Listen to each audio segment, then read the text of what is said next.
Avis vascular centre మన దేశంలోనే the best varicose vein hospital.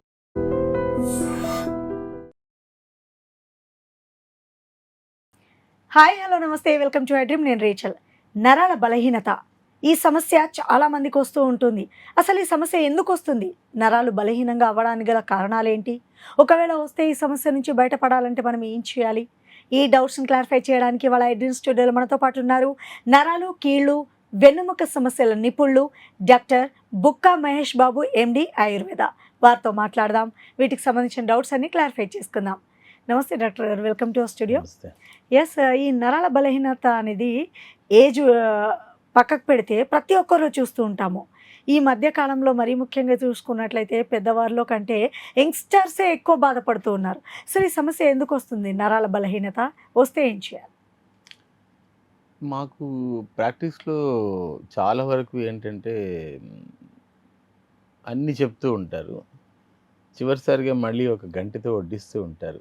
Sir, this is very important sir, please గుర్తుపెట్టుకోండి sir.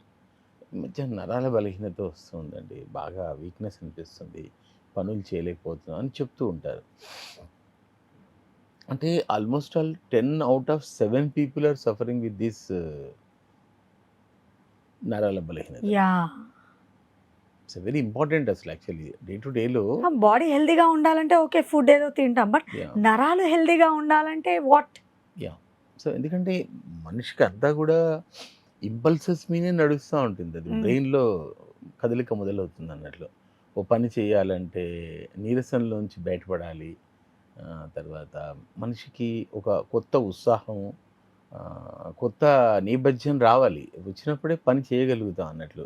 అంటే ఒక nerve cell రెండో నర్వ్ సెల్తో పాటు ఏంటంటే అది ఒక రకమైన ఇంపల్స్ ఇస్తూ ఉంటుంది అన్నట్లు. ఆ కరెంట్ అనేటటువంటిది ఒక ప్రవాహంలాగా సాగుతూ ఉంటుంది అన్నట్టు. సో ముఖ్యంగా ఈరోజు యూత్లో అక్కడ ఈ ఇంపల్సెస్ అనేటటువంటివి తగ్గడము, తర్వాత వల్ల మనకు నరాల బలహీనత కనిపిస్తుంది. సో ముఖ్యంగా ఏంటి, మనకు కాల్షియం డెఫిషియన్సీ ఉందా ఏమైనా అని చూస్తారు, ఐరన్ డెఫిషియన్సీ ఉందా లేదా చూస్తారు, తర్వాత ఎలక్ట్రోలైట్స్ ఎలా ఉన్నాయి చూస్తారు, సోడియం లెవెల్స్ ఎలా ఉన్నాయి, క్లోరిన్ లెవెల్స్ ఎలా ఉన్నాయి, పొటాషియం లెవెల్స్ ఎలా ఉన్నాయి, ఇవి చూస్తారు. సో ఇవన్నీ కూడా మనకు చాలా సూక్ష్మ పోషకాలు అంటాం కదా.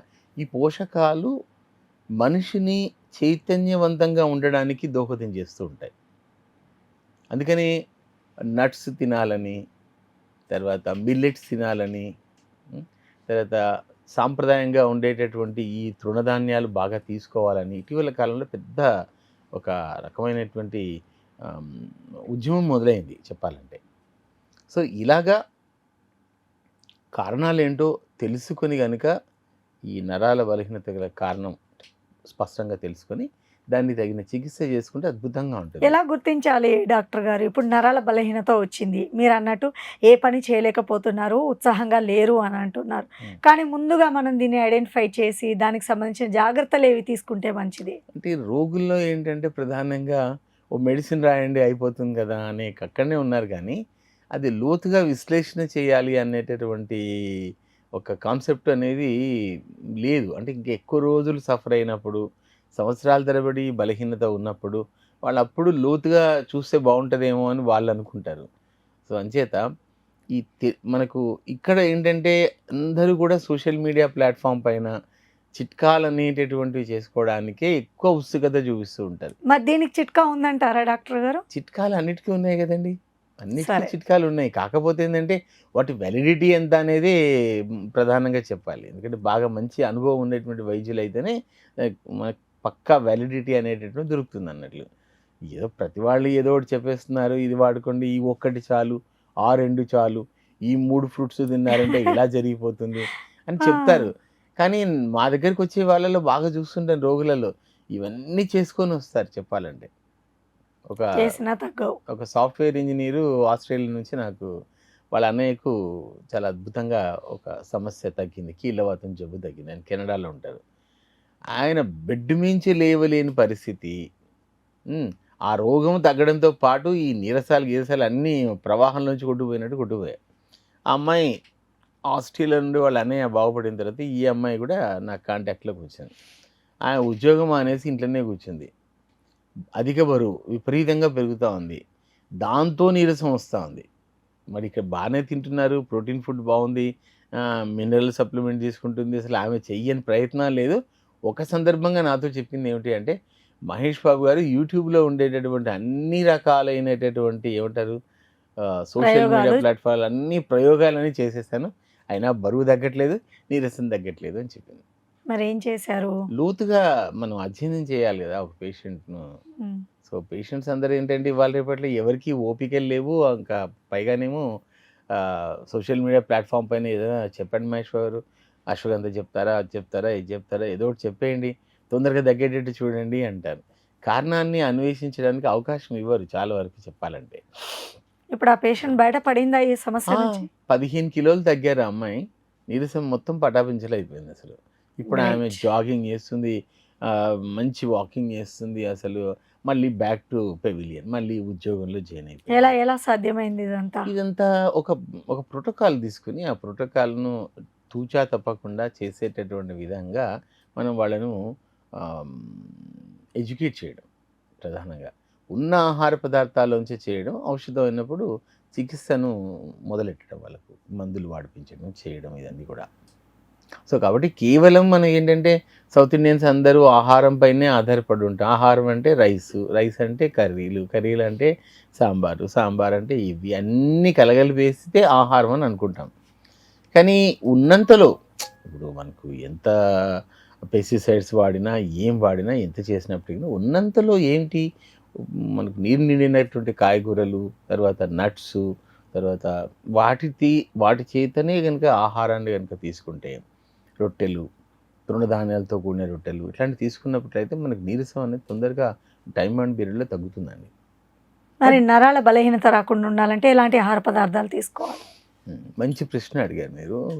ఈ నరాల బలహీనత తగ్గడానికి, నరాలు మళ్ళీ తేజవంతంగా పనిచేయడానికి ప్రధానంగా మనకు తెలిసినటువంటి ఆయుర్వేదంలో ఉన్న ఔషధాలు చాలా ఉన్నాయండి.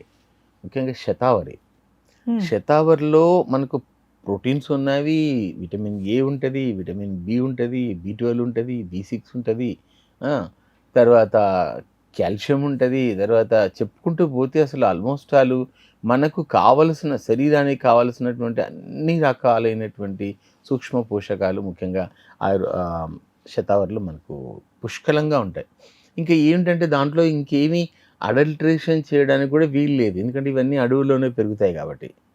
సో మంచి క్వాలిటీ ఓరియంటెడ్ శతావరి తెచ్చుకొని మార్కెట్లో తెచ్చుకొని మనం వాటిని బాగా డ్రై చేసి ఎండిన తర్వాత పౌడర్ చేసుకొని, దాంట్లో కావాలంటే మనం ఇంకా కొన్ని కూడా నట్స్ లాంటివి, ఇప్పుడు ఏంటంటే జీడిపప్పు కానివ్వండి, లేకపోతే కిస్మిస్ కానివ్వండి, తర్వాత ఇట్లాంటి వస్తువులను ఖర్జూరము, ఎండు ఖర్జూరము, తర్వాత ఇలాంటి నట్స్ లాంటివి వాటిల్లో చేర్చుకొని ఒక చక్కని పౌడర్ చేసుకొని. శతవరి అనేది ఆల్రెడీ హెల్త్ ప్రాబ్లమ్స్ ఉన్న వాళ్ళు కూడా యూజ్ చేయొచ్చు అంటారా డాక్టర్ గారు? అంటే ఇప్పుడు మనకు నరాల బలహీనత అనేది ఒక హెల్త్ ప్రాబ్లం అసలు చెప్పాలి అంటే షుగర్ లైక్ ఇట్లాంటి వాళ్ళకి ఏమైనా సైడ్ ఎఫెక్ట్స్ ఉండే ఛాన్సెస్? అంటే ఇది న్యాచురల్గానే తీయదనం ఉంటాయి కాబట్టి మరీ అంత ఎక్స్ట్రీమ్ తీయదనం ఏదో మామిడి పళ్ళ రసం తీసుకున్నట్టుగా ఏమి ఉండదు. తీయదనం ఉంటుంది శతావరి, కానీ అది మనం తీసుకునేటటువంటిది ఎంత తీసుకుంటాం, ఒక 1/2 టీ స్పూన్ తీసుకుంటాం కాబట్టి దానివల్ల షుగర్ శరీరంలో పెద్దగా అంటే ప్రతిరోజు ఒక 1/2 స్పూన్ తీసుకుంటే ఈస్ మోర్ దెన్ ఎనఫ్ అండి. ఎవరైనా తీసుకోవచ్చు. ఎలా తీసుకోవాలి 1/2 స్పూన్? అంటే ఇప్పుడు జనరల్గా ఆయుర్వేదంలో ఏం చెప్తారంటే మీరు ఆవు పాలతో తీసుకోండి, అలా తీసుకోండి, ఇలా తీసుకోండి అని చెప్తారు, కానీ ఇవన్నీ ఏం అవసరం లేదండి.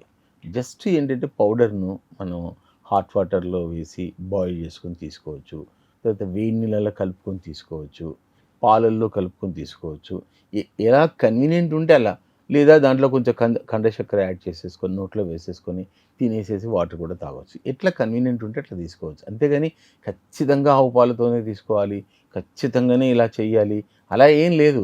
వాళ్ళ పొద్దునేసుకునేటటువంటి అలవాటు ఉన్నట్టు పొద్దునేసుకోండి, ఒకవేళ మర్చిపోయారు అనుకోండి సాయంత్రం కూడా వేసుకోండి. ఎన్ని మంత్స్ వాడాలి ఇది?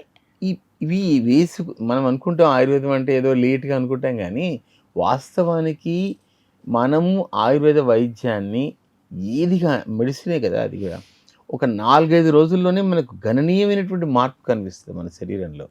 ఆ తర్వాత కూడా కంటిన్యూ చేయొచ్చు అది అంటారా? కంటిన్యూ చేసుకోవచ్చు అన్నది. Life దానివల్ల long. లైఫ్ లాంగ్ ఎవరు వాడతారులే కానీ కంటిన్యూ ఓ నిర్ణీత కాల వ్యవధి ప్రకారం చేసుకోవచ్చు. అంటే మనం జనరల్గా ఏంటంటే ఒక 2 వీక్స్, లేకపోతే 4 వీక్స్, లేకపోతే 6 వీక్స్ అలా రెగ్యులర్గా తీసుకుంటే మనకు ఫలితాలు కనిపిస్తాయి.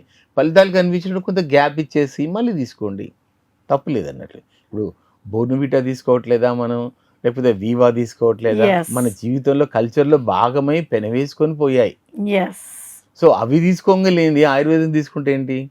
కానీ ఇట్లాంటి విషయంలో చాలా వరకు ఏంటి అంటే బయట మార్కెట్లో ఎవరైనా ఒక విషయం చెప్పిన వెంటనే భయపడిపోతారు. ఏమండి మీరు శతావరి రెగ్యులర్గా తీసుకుంటున్నారా, జాగ్రత్త, అది అలా తీసుకుంటారా అని వాళ్ళ క్వశ్చన్ మాకు పెడతారు. యూట్యూబ్లో ఏంటి అంటే గందరగోళం, కన్ఫ్యూషన్, అంతే, ఏమీ లేదు. చేసేవాడిని చెడగొట్టేటటువంటి కార్యక్రమాలే ఎక్కువగా ఉంటాయి. కాబట్టి రైట్. వైద్యులని చెప్తున్నాం కాబట్టి వైద్యులు చెప్పిందే వినాలి అంతే. ఎలా పుల్లయ్య చెప్పిన మాట వినుకుంటే ఎట్లా చెప్పండి? సో తెలుసుకున్నారు కదండి, శతావరిని మన కన్వీనియంట్ ప్రకారము రోజు ఒక 1/2 స్పూన్ తీసుకున్నట్లయితే నరాల బలహీనత నుంచి మనం బయటపడవచ్చు. చాలా చక్కగా తెలియపరిచారు డాక్టర్ గారు. నమస్తే అండి. నమస్తే.